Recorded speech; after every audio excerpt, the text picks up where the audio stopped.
So, Peter and Maureen, hello. Hello. Look, thank you for spending the morning with us. We've had a fantastic time looking around your garden. I mean, it's really interesting. I was just saying to you, Maureen, how interesting it is.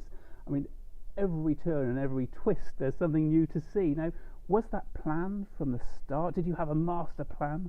Well, yes and no.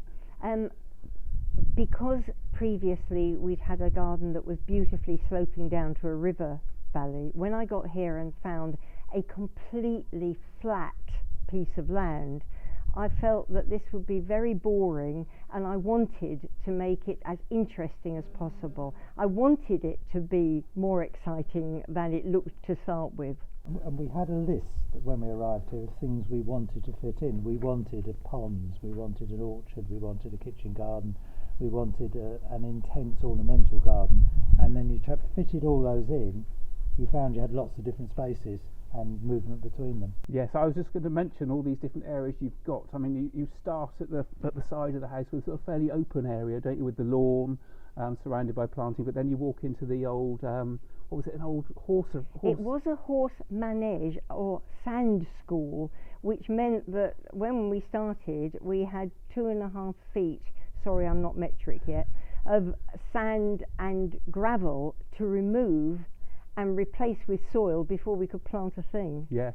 And there were a few plants that the previous people had put that were suffering dreadfully, in the hopes of selling it, that it looked as though there was a garden. We knew it wasn't. From the Google Maps you could tell it wasn't normal soil, and Peter transplanted all those sad things, and most of them were so grateful. They've grown beautifully. There are the beech hedges that we have down the drive and various birch trees. I mean, we're quite proud that we've done everything here except the fencing and the hard landscaping.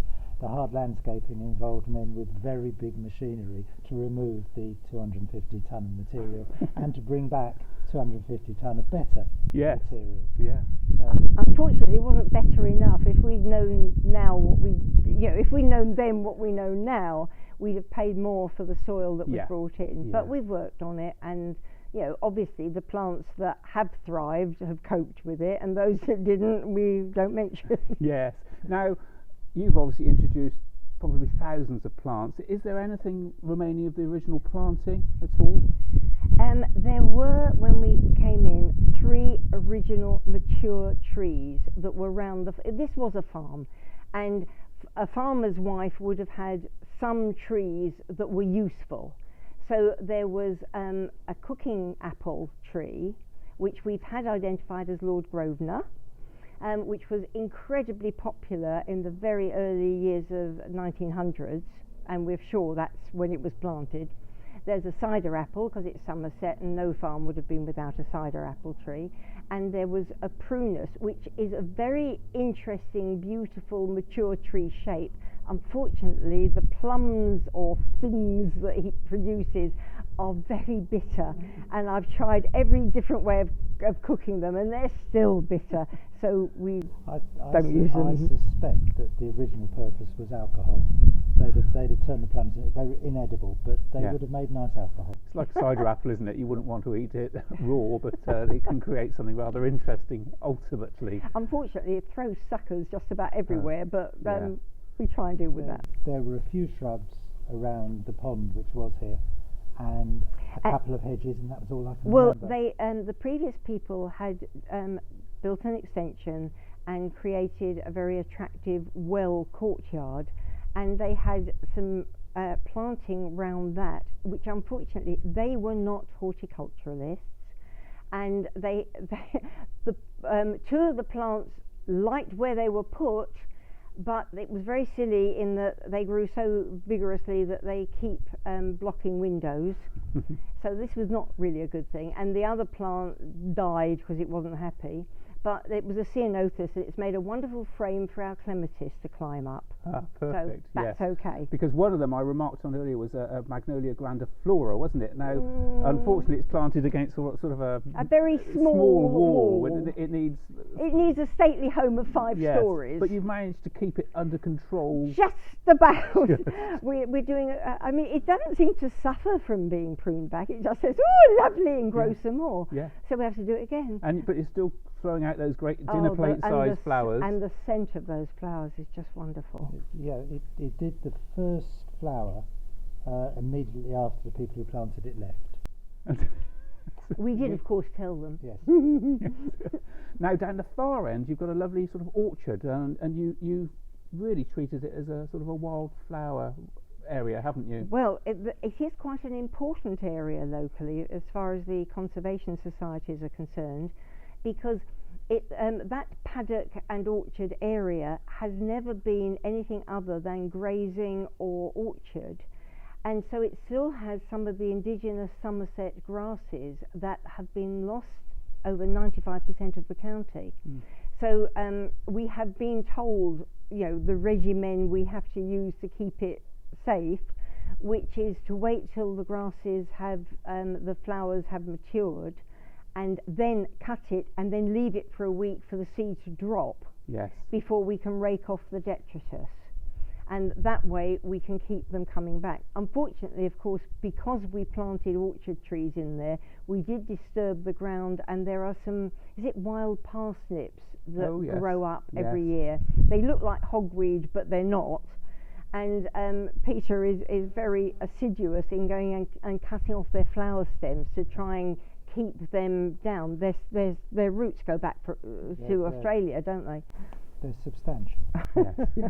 Now you had an interesting selection of fruit trees in there, but what I really thought was great, just around the corner you've got a liriodendron, a tulip tree, which you almost gave up on, didn't you? You cut it to the ground. Yeah, and it came in as a very expensive big plant, because apart from those three mature trees, there were no trees on this property. It had been a working farm, it had been a sort of livery stables, but it hadn't been a garden. And we bought a number of trees, one of which was this Liriodendron tulipifera, and it came in as a rather expensive tall specimen, and we planted it really carefully, and then it said, "I'm not happy," and it started dying back, and we thought, oh no. And as a last resort, we cut it down to about that much above the ground, and at that time the trunk was about that diameter. So you can see it was a few years old when that happened, and the supplier very properly sent us another one to plant somewhere else, and eventually we noticed that it was growing back, and it's now a magnificent multi-stemmed sort of, how you saw it. Yes, how 30 foot? Yeah. Bigger. Let's go 45, yeah. And it's really, I'm glad to say it looks really healthy. Yeah. And looking at it, you can see why, certainly in Europe, they used to plant them next to stately homes to act as lightning conductors. Yes, yeah, that would make sense. Now, once or twice you hinted that you'd like to go on garden tours. Oh, we've done a number of holidays with specific garden companies, particularly Susan Warner, and we've also done some with Ace. Other people. Other people. Definitely other people. Any of them particularly stick in your mind that really, stay in your memory? Well, we did one which was based in Venice and went down the Po Valley, where we were shown around her garden by a Contessa whose palazzo had been built at the time of Palladio, although not by him, for her family, and she still lived there, but she'd had this terrible experience of an airquake about a year or so before we visited her, and in 3 minutes it did the most appalling damage. It knocked down a 300-year-old avenue of cypress trees, took off the roof of the palazzo, and she was left with this problem. Now, what was wonderful, the tree surgeons were able to save the trees. They cut off the weight of the heads, and the trunks all righted themselves. Yeah. And started great. They loved it. They'd been pruned for the first time in 300 years. And she happened to have in an outhouse some of the original tiles from the 16th century, Spares, yes. which could go back. The only problem was she didn't have the finance for the work. And then someone told her that the Chinese were buying pearls, and she said, "I never liked Grandma's necklace, so I sold that and it paid for the entire roof." Very nice. And probably also the reason why she was allowing people to look around her garden. This may well have been the case. We were very honoured, apparently, that she actually took us round herself rather than having a minion do it. Yes, yeah. So we were very well, honoured. Peter, Maureen, thank you very much. I'm sorry we've taken up so much of your time, but there was Your so much to pleasure. see today, and we've really enjoyed it. I think Stephen's still going around taking more photos, so thank you. And I wish you luck with the rest of the year. You've got dahlias coming on, so I think autumn's going to be looking fantastic here. And yeah, you can get on with some gardening now, can't you? I think we were gardening so much before you came. I think we might have a rest this afternoon. Oh yes, we should add that you do open the garden, don't you, for the I also call it NGS. I also call the Yellow Book Days, the NGS. Yes, it is. Hence the reason why you have been incredibly busy up until probably last night. And the last visit is tomorrow. Oh, and you've got one more to come, haven't And you? that Yes.